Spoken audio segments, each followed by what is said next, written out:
sada-urdu.com YouTube channel में आप तमाम सामीन व नाज़रीन का एम एस रज़वी खैर मकदम करता है। दोस्तों, हर रोज़ की तरह आज हम फिर एक नई वीडियो के साथ आपकी खिदमत में हाजिर हुए हैं, जिसका मौजू इस शेर के साथ कि चुपके चुपके रात दिन आंसू बहाना याद है।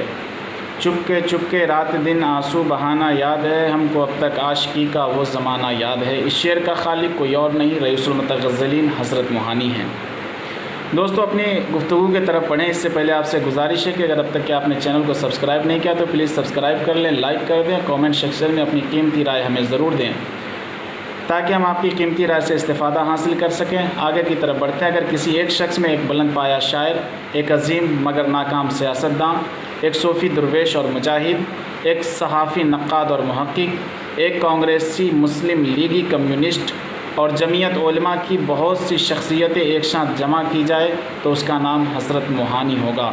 हज़रत मोहानी अगर उर्दू गज़ल का एक बड़ा नाम है तो ये वही थे जिन्होंने मुल्क हिंदुस्तान को इनकलाब जिंदाबाद का नारा दिया था, अंग्रेज़ों के ख़िलाफ़ गोरिल्ला जंग की वकालत की थी, महात्मा गांधी को स्वदेशी तहरीक की राह सुझाई थी, सबसे पहले हिंदुस्तान की मुकम्मल आज़ादी का मुतालबा किया, मुल्क की तकसीम की आइन साज असम्बली और पार्लियामेंट के होते हुए घर में सिले बग़ैर इस्त्री के कपड़े पहने और ट्रेन के थर्ड क्लास बोगी और शहर के अंदर यक्का पर सफ़र किया, छोटे से मकान में क़याम करते हुए घर का सौदा सल्फ ख़रीदा, पानी भरा। ये सब तब था जबकि उनका ताल्लुक़ एक जागीरदाराना घराने से था। सियासत को न वो रास आए और न सियासत उनको रास आई। उनकी मौत के साथ उनकी सियासी जिद्दोजहद महज तारीख़ का हिस्सा बनकर रह गई, लेकिन शायरी ने उनको आज भी ज़िंदा कर रखा है। हज़रत की शख्सियत का दूसरा पहलू उनकी शायरी है। हज़रत की शायरी सरतापा इश्क की शायरी है, जो न तो जुरात की तरह कभी तहज़ीब से गिरती है और न मोमिन की तरह हिज्र विसाल के झूलों में झूलती है। उनके इश्क में ज़बरदस्त एहतियात और रख रखाव है, जो एक तरफ उनको कभी कामयाब नहीं होने देती तो दूसरी तरफ उनको एक कामयाबी से बेनियाज भी देखा जा सकता है। यानी उनके इश्क का बुनियादी मकसद महबूब को हासिल करना नहीं बल्कि उससे इश्क किए जाना है। उनका इश्क सरासर मजाजी है, जिससे वो इश्क हकीकी के साथ खल्त मल्त नहीं करते। वो अपने माशूकों की निशानदेही भी करते हैं, जब से ये सुना है वो साकिन है यहीं के, जब से ये सुना है वो साकिन है यहीं के, आलम है अजब शौक़ का आशुफ्ता सिरी का। और ये शेर के हम रात को इटली के हसीनों की कहानी, हम रात को इटली के हसीनों की कहानी, सुनते रहे रंगीन ये ज़ुबा की कहानी। बहरहाल उनकी हसरत हमेशा हसरत ही रही, वो ख़ुद हज़रत मोहानी जो थे। लेकिन ख़ास बात यह है कि उस सब के बावजूद हज़रत कभी मायूस और गमगीन नहीं होते। वो ज़िंदगी के इम्कानात पर यकीन रखते हैं। उनको मोहब्बत के हर चरके में संभाल देने वाली कोई चीज़ है तो वो ख़ुद मोहब्बत है। उनकी शायरी में एक तरह की शगुफ्तगी, दिलबस्तगी और बेसाख्तगी, सारा कलाम गन्नाइयत और कैफ़ सुरूर में डूबा हुआ है। यही वजह है कि उनके कलाम के सादा होने के बावजूद बेहद पुरअसर होता है। मिसाल के तौर पे चुपके चुपके रात दिन आंसू बहाना याद है। चुपके चुपके रात दिन आंसू बहाना याद है, हमको अब तक आशिकी का वो ज़माना याद है। खींच लेना वो मेरा पर्दे का कोना दफ़अतन, खींच लेना वो मेरा पर्दे का कोना दफ़अतन, और दुपट्टे से तेरा वो मुँह छुपाना याद है। शौक़ में मेहंदी के वो बेदस्त पा होना तेरा, शौक़ में मेहंदी के वो बेदस्त पा होना तेरा, और मेरा वो छेड़ना वो गुदगुदाना याद है। वो मोहब्बत के नाजुक व लतीफ़ जज्बात और उनके उतार चढ़ाव की तस्वीरें इस तरह खींचते हैं कि वो बिल्कुल सच्ची और जानदार मालूम होती है। हज़रत का मुताला बहुत वसी था। उन्होंने इसातिज़ा का कलाम बड़ी तवज्जो से पढ़ा था और उनसे इस्तिफ़ादा को उन्होंने छुपाया नहीं। गालिब व मसफ़ी व मीर व मोमिन, गालिब व मसफ़ी व मीर व मोमिन, तबे हसरत ने उठाया हर उस्ताद से फैज़। लेकिन उसका ये मतलब हरगिज़ नहीं होता कि उनका अपना कोई रंग नहीं है, बल्कि जिस तरह कोई मरकब अपने अज्ज़ाए तरकीबी के ख़वास को छोड़कर अपने इनफरादी ख़वास के साथ वजूद में आता है, इसी तरह हज़रत का कलाम पढ़ते हुए ऐसा नहीं महसूस होता कि वो किसी की नकल है।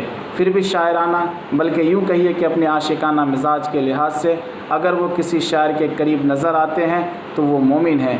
उनका कहना था कि दर्द व तासीर के लिहाज से مومن کا کلام غالب سے افضل ہے اور ذوق سے افضل تر۔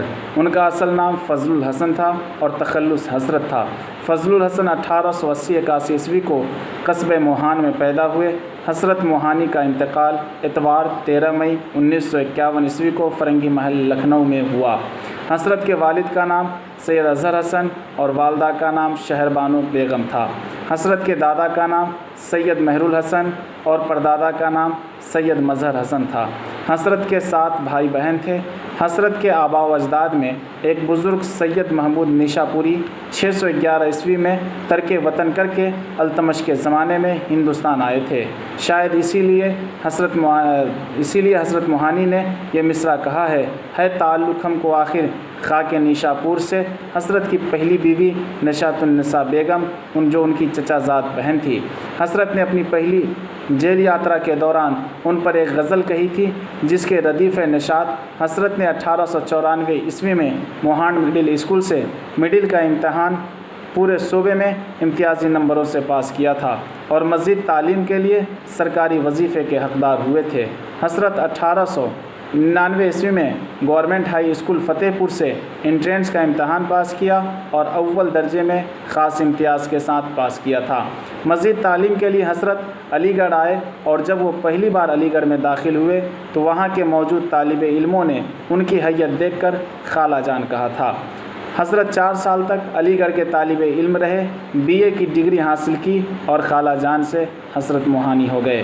حسرت نے 1903 عیسوی میں MAO کالج علی گڑھ سے BA کیا۔ علی گڑھ میں حسرت کا نام 3 بار مقامی سیاست میں حصہ لینے کی وجہ سے پرنسپل نے فرد سیاہ میں درج کیا تھا۔ Mohammedan Anglo oriental college magazine علی گڑھ جنوری 1902 عیسوی میں حسرت کے 27 اشعار کے ایک نظم شائع ہوئی تھی۔ اس میں یہ شعر بھی تھا جو مشہور زمانہ ہے پھیر لی پیر مغانے ہم سے گر چشم کرم، پھیر لی پیر مغانے ہم سے گر چشم کرم، ہم کو ہے کافی نگاہ فیض بخشش مارشش۔ اس شعر میں پیر مغاں سے مراد سر سید احمد خان۔ حسرت نے 2 مرتبہ لندن کا سفر کیا تھا۔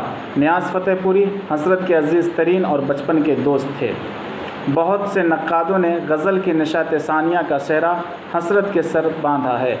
جدید اردو غزل کو سمت و رفتار حسرت نے عطا کی ہے۔ حسرت کی شاعری کے استاد تسلیم تھے اور تسلیم نسیم لکھنوی کے شاگرد تھے اور نسیم مومن کے۔ حسرت اس سلسلے تلمذ پر ناز کرتے تھے۔ حسرت کی اصغر گونڈوی سے بھی دوستی تھی۔ حسرت نے BA کرنے کے بعد فوراً 1903 عیسوی میں اپنا سیاسی کیریئر شروع کیا تھا۔ جب 1916 عیسوی میں کانگریس لیگ سمجھوتا ہوا تو حسرت مسلم لیگ کے صدر منتخب ہوئے اور 1946 عیسوی میں مسلم لیگ کے ٹکٹ پر UP اسمبلی کے لیے منتخب ہوئے۔ حسرت 3 بار جیل گئے۔ پہلی بار 23 جون 1908 عیسوی کو حسرت بغاوت کے الزام میں گرفتار ہوئے جس میں 2 سال کی سزا اور 500 روپے جرمانہ عائد کیا گیا۔ جرمانے کی رقم وصول کرنے کے لیے پولیس نے ان کی ذاتی لائبریری کو نیلام کر دیا تھا۔ حسرت کی گرفتاری اردو مولا اپریل 1908 عیسوی میں مصر میں انگریزوں کی تعلیمی پالیسی کے عنوان سے مضمون چھاپنے کی وجہ سے ہوئی تھی، کیونکہ حکومت نے اس مضمون کو باغیانہ قرار دیا تھا۔ حسرت دوسری بار 13 اپریل 1916 عیسوی کو جیل گئے۔ حسرت پہلے مجاہد آزادی ہیں جنہوں نے 1921 عیسوی میں احمد آباد کانگریس کے سالانہ جلسے میں مکمل آزادی کی تجویز پیش کی تھی۔ اس موقع پر انہوں نے جو تقریر کی اس کے پاداش میں انہیں 6 سال کی سزا دی گئی اور تیسری بار جیل گئے۔ گرفتاری 16 اپریل کو کانپور میں عمل میں آئی۔ حسرت سودیشی تحریک کے بہت بڑے علمبردار اور مبلغ تھے۔ حسرت نے 11 بار حج کیا۔ دوستو آج کے لیے اتنا ہی، پھر ملتے ہیں انشاءاللہ اگلی ویڈیو کے ساتھ، جب تک کے لیے خدا حافظ۔